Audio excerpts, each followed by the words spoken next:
Oke, balik lagi dengan ulasannya Pamela Patinama terhadap atas karya-karyanya Maria Dermaut. Maria Dermaut ini adalah seorang sastrawan sastrawan Belanda ya, berkebangsaan Belanda yang lahir di Pekalongan pada tahun 1900, lahirnya 1888.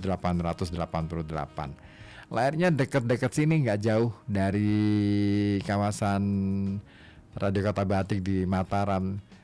Karena dia lahir di pabrik gula di Tirto, Pekalongan. Jadi dulu itu ada pabrik gula ya di Tirto. Mungkin anak-anak zaman now jarang yang tahu soal itu. Ya, baik.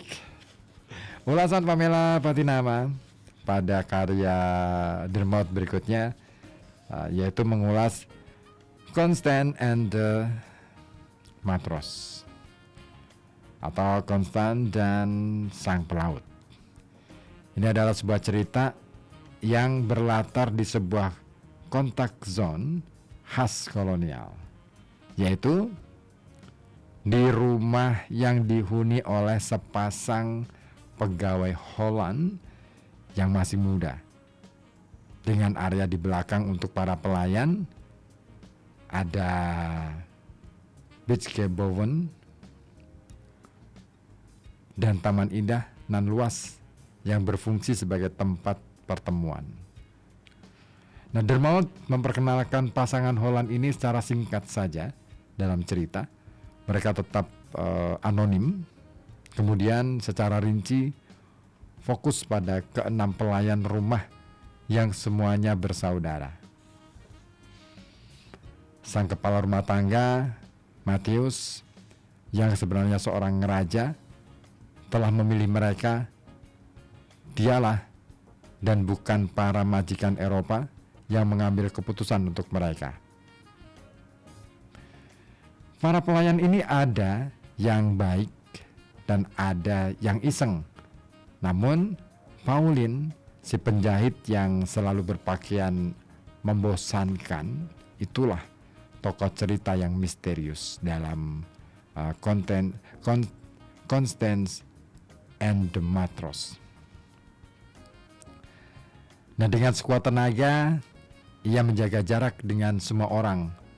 Ia begitu kesepian sampai Constance datang. Constant and the Matros ini berbentuk sandiwara. Ceritanya berkisar pada bagaimana orang mengamati, melihat, dan menerka-nerka dalam interaksi kolonial. Ada narator eksternal yang bercerita dan secara teratur mempersilahkan para tokoh cerita melakukan vokalisasi. Pembaca melihat apa yang tokoh-tokoh ini lihat, sehingga dari berbagai sisi dapat memperhatikan peristiwa-peristiwa yang diceritakan. Constance, sang juru masak, adalah satu-satunya yang bukan anggota keluarga Matheus. Ia berasal dari kota Ambon dan agak meremehkan yang lainnya yang berasal dari hutan. Constance tidak benar-benar rupawan, akan tetapi demikian yang ditulis oleh Dermaut, ia memiliki sesuatu yang membuat semua mata tertuju padanya. Nah, seperti dalam kutipan berikut.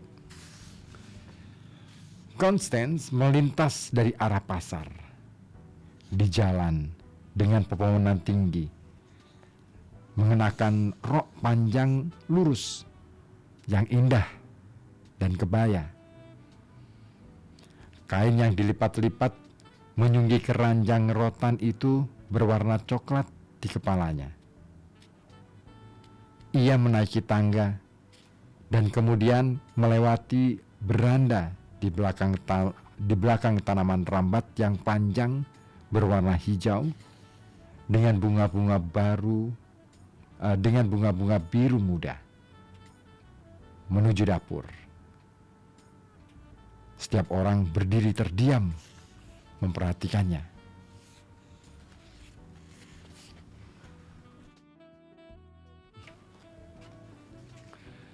Begitu menatap Constance, Pauline yang biasanya sikapnya terkendali kini berubah menjadi perempuan bergelora, penuh gairah, penuh ketakutan, amarah, dan dendam tanpa alasan. Pauline mengagumi Constance yang telah meredup itu. Ia membuntuti Constance dan mengiyakan gaya hidup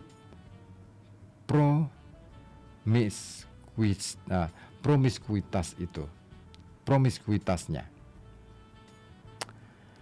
Constance memperlakukan pengagumnya itu dengan dingin, seperti ia memperlakukan pacar-pacar jangka pendeknya. Pada suatu malam, suami istri Holland itu melihat Constance di acara Rotanterken atau hela rotan. Diiringi ritme rancak tifa, juru masak mereka menari kesurupan di antara perempuan-perempuan lainnya. Dibanjiri keringat, dengan mata membelalak lebar, ia memandang jauh ke depan, namun tak melihat apapun. Constance tak mempedulikan pacar-pacarnya. Kekasihnya kini adalah Tifa. Bukan hanya satu Tifa, tapi semua Tifa dan ritmenya. Kekasih yang lebih perkasa dan lebih lembut dari Tifa tak akan pernah ia temukan di dunia. Sang suami mengamati pertunjukan yang sangat membosankan itu dengan celaan. Ia memiliki persepsi barat yang rasional, dan baginya dunia Hindia tetaplah asing. Bagi istrinya, hela rotan itu justru gelap, mengerikan dan menggelora, bercampur ketakutan yang kuno, tapi jelas tidak membosankan. Interpelasi sang istri tampaknya menjembatani antara timur dan barat. Tanggapan sisipannya juga memberikan pengaruh besar kepada pembaca. Nah, di dalam cerita berbeda dari biasanya. Fokus tidak terletak pada emosi pendatang Eropa, namun pada emosi penghuni pulau. Constance yang melek kelas bergaul dengan seorang pelaut Makassar yang levelnya jauh di bawahnya. Constance mengganggunya, mengusirnya. Lalu sang pelaut dilanda mata gelap, dibutakan amarah, dan mengancamnya dengan sebilah pisau. Kemudian, pada suatu malam, setelah ritual hela rotan, ternyata Constance dibunuh dengan sebuah pisau. Sang pelaut dan kapalnya berada jauh di pelabuhan Papua. Tak seorang pun mampu menghibur Pauline yang tak habis pikir. Si Makassar telah membunuh Constance-nya. Berminggu-minggu kemudian, pecahlah sebuah perkelahian di kota.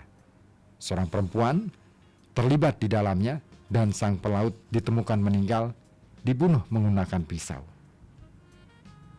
Matius mengirim Pauline kembali ke pulau kelahirannya dengan tawa misterius yang terpendam dalam karena sesuatu hal.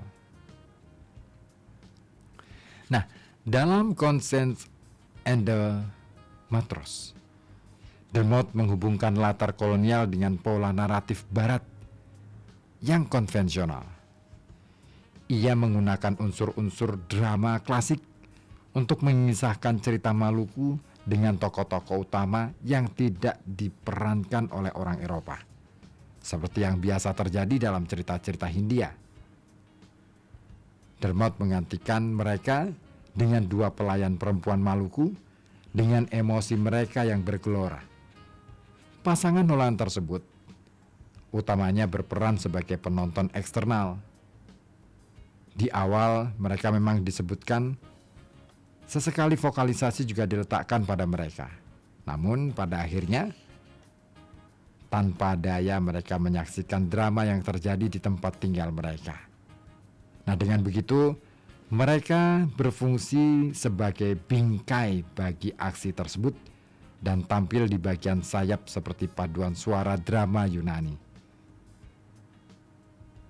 Juru masak Constance penjahit Pauline dan seorang pelaut setengah company yang tidak ada gunanya itu menempati posisi rendah dalam hierarki kolonial.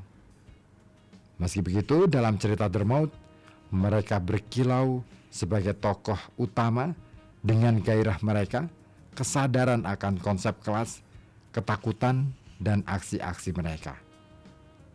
Terlebih lagi, Constance dengan otonominya dan Pauline dengan antusiasmenya. Masuk pada jajaran tokoh cerita perempuan pemberani lainnya dalam karya Dermaut. Nah, cerita berikutnya ini lebih menarik lagi, diulas oleh Pamela Patinama, yaitu The Professor. Kita akan lihat setelah yang melintas dulu ya. Oke. Tetap setia ya di sini di FM 91,2 Radio Kota Batik.